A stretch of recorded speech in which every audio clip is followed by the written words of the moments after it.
Good afternoon YouTube and welcome back to a very cold afternoon in the UK. It's that time of year where unfortunately the bikes are going to be going to sleep, and the reason I do that through winter, same with a lot of the cars, especially the older stuff, is the corrosion here with the salted roads. It's not nice to ride a sports bike in the winter. I'm just happy to call it quits for a couple of months. But fair play to all those of you that ride all year round. I did used to commute on a bike all year, and to be honest with you, it just ruined the love. So as you can probably see today, we've got my breath showing in the video because it is that cold out here. The temperature has really plummeted in the UK. But we're going to go through in this video what I do for preparing the bikes, and obviously hopefully it give a few of you an insight into the process that I do every year. I'm obviously down to only two bikes now, the trusty Ducati and the GSXR. But once upon a time I had various bikes, carburetted, injected, and there are different processes for each of those, especially if you're going to store them up over winter. So stay tuned.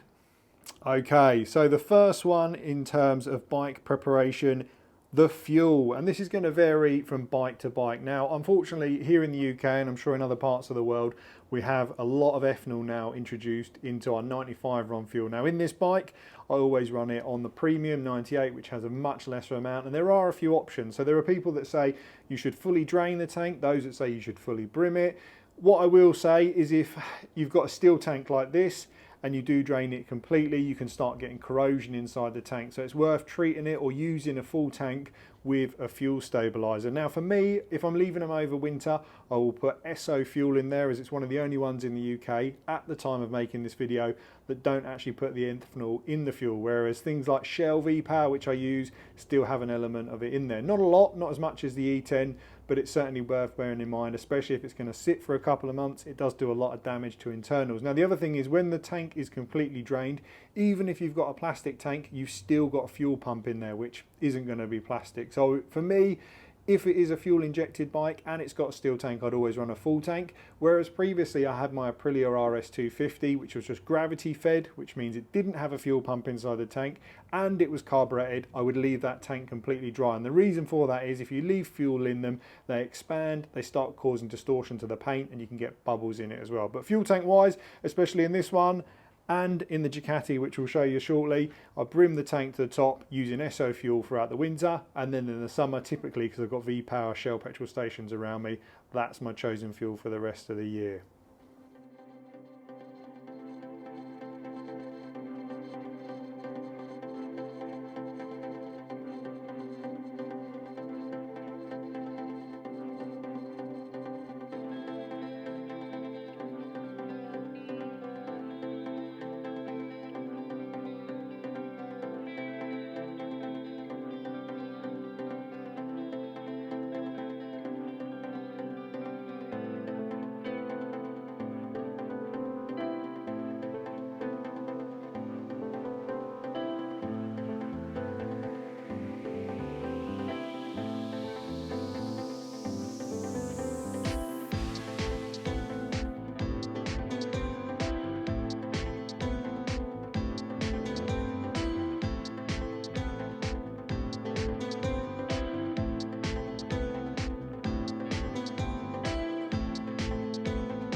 So as you can hopefully see, it's looking pretty clean at the moment. I've just given the bike a full wash, and my process for that is go over the bike with snow foam. I use a built handle one because it allows you to loosen any crud and grime that you get, stuff like this, without taking the bike. I mean, if you look in there now, hopefully it'll focus.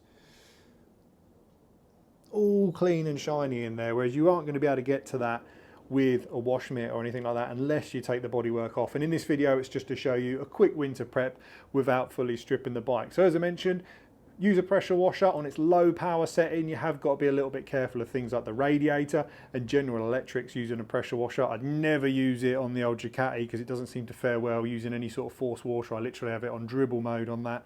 And essentially I then go over the snow foam, rinse the bike off, and then give it a normal wash mitt wash all over, and use some wheel cleaner as well just to remove all the stuff that's on the wheels and the chain build up and grease, which I'll put some clips in now of me giving the bike a good wash over. With the bike completely washed, it's then on to drying, and I also fire the bike up and leave it running for about 10 to 15 minutes to get it to completely operating temperature. And the reason I've always done that is I don't like water sitting on the radiator fins, because if you leave the bike tucked up, especially now where it's cold, things aren't going to dry very well. At least if you get some heat in the bike, that way it will ensure that all the radiator cooling system and even all like the engine is dried out properly. And like I say, I wouldn't recommend through the winter doing short starts because it builds a lot of condensation in the exhaust. I would just do it for this one, just a big dry off for 15 minutes, much to my neighbour's delight of leaving the bike running. And like I say, that way I can just ensure that the engine's completely dry and it'll be ready, hopefully, with no issues when I take it back out again in April.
Another worthy investment is the paddock stands that you can see here, and essentially this allows you to keep the bike off the ground, stops your tyres going square, and it also makes it much easier for maintenance on things like tyres and brakes. And again, it's not something that costs a lot of money, and if you're going to leave the bike laid up for 4, 5, 6 months, it can really help obviously stop your tyres going flat. Now if you don't have access to the paddock stands, then what I would generally do is slightly overinflate the tyres to around 42 to 45 psi and leave them for the winter. But obviously when you get the bike back out, just make sure that you drop them down to the recommended pressures. But as here, it's definitely worth it if you can store them, having a set of paddock stands for the engine and the bike even.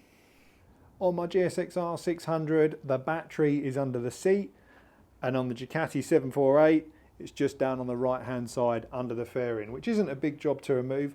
But for me, because I'm going to be leaving it over winter, I remove the battery, I put it on a proper trickle charger, and then I also do a regen on it as well, which hopefully will prolong the life of the battery. Now, if you do plan to use the bike, say, a lot less than you would normally, then I would advise running a trickle charger, which I've actually got under the seat. So what that means is if I'm not planning to use it for 3 or 4 weeks, I can actually just leave it on the trickle charge and it will start perfectly every time I take it out. But because I know I'm not going to use the bike for the next 4 or 5 months, I'll put the battery on the bench, fully charge it, and then put it to one side. And then when it's ready to come back out again next year, I'll just leave it on charge to make sure it's fully up to power for that first ride when the sun returns.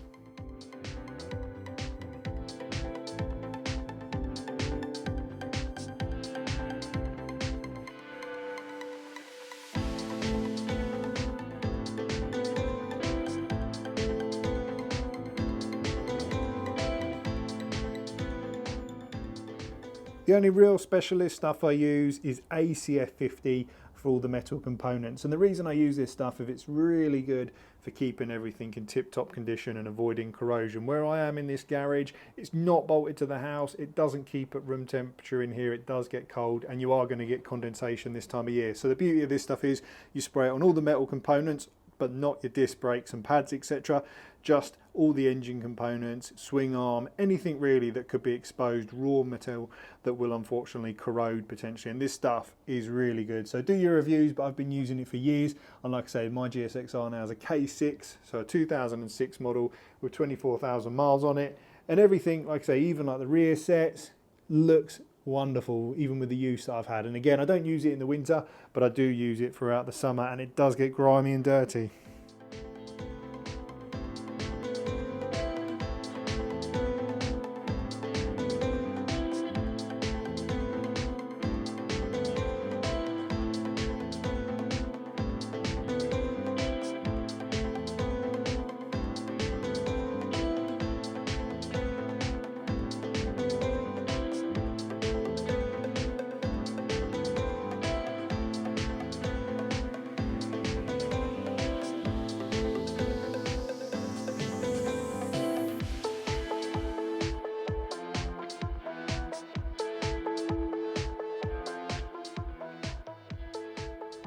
Another worthy investment, especially like if you're going to leave the bike for 4 or 5 months, is some sort of indoor cover. And I use this on the Ducati to keep the paintwork absolutely pristine, because this doesn't come out through most of summer and the winter. So even when I'm in the garage, it's nice to have some protection on there. When you're walking past it, you don't want to bump into it and do any damage. And you pick these covers up, which are like a elasticy fabricated one, for around £30. So not a lot of money, especially if you walk past it and scratch the bike, but it's also nice to keep it in there over winter. But what I would suggest is every couple of weeks, potentially a month, just lift it to make sure you've got no damp or mold going on in there. I've never had an issue with this one, but I have heard of cheaper ones which can cause moisture to be trapped in there and then obviously start corroding components. But we'll get one for this as well, just to keep it in tip-top order, ready for next year.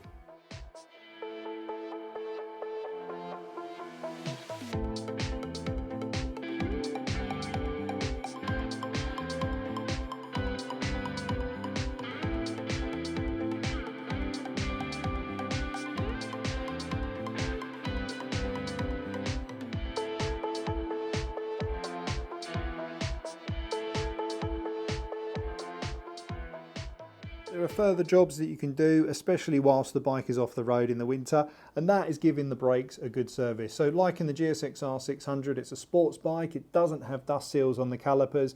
And if you guys want to see it, let me know in the comments. I'll give you a brief rundown on just doing a basic service on the brakes, especially for winter hibernation. But in this video, I did clean the brakes earlier in the year in the big service. It's not going to need doing now, but it's certainly worth adding to the maintenance list if you are going to look after the bike for the long term.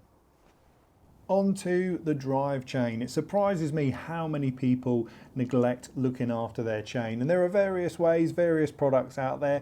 I'm not going to get into which is best, because like all things, it's going to be a personal preference. But for me, I use brake and clutch cleaner to clean the chain, and there'll be those that say don't use that, it can damage the seals. But brake cleaner, which goes on brake calipers have rubber seals in them, and they've had no issues, and I've been doing it for years with no problem. But it really is good at breaking down the grease and making sure that the chain's nice and clean. Again, chain oils, waxes, there are so many out there. It's always going to be a personal preference from me, and I'm not sponsored by them. I've always liked the Worth dry wax because it gives good protection, I get good life out of my chains, and there's minimal fling, so you don't end up with loads of grime all around the wheel every time you bring the bike in for a wash. And like I say, I've used that stuff now, it's got to be knocking on 5 years. Never had a problem with it. And like I say, we went across Europe where we took the bikes to the Nürburgring, and it was all absolutely fine. Even when I got back, the train was still in a nice state, considering we'd done 1,000 miles in 3 days.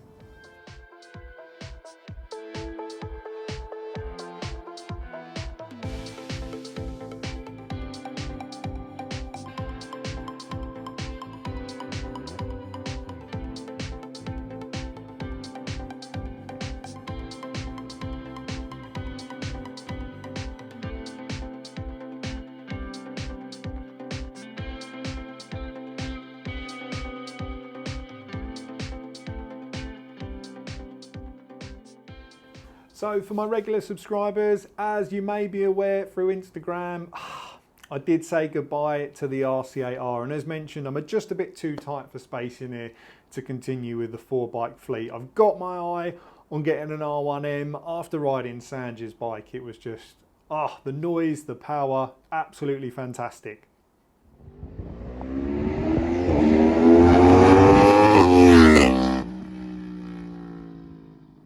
So I'm hoping I'll pick one up through winter and we'll be ready for some adventures in March. As always, I hope you enjoyed the video. If you did and you found it helpful, I'd really appreciate it if you'd consider subscribing and obviously smashing that like button. Until next time, thanks for watching.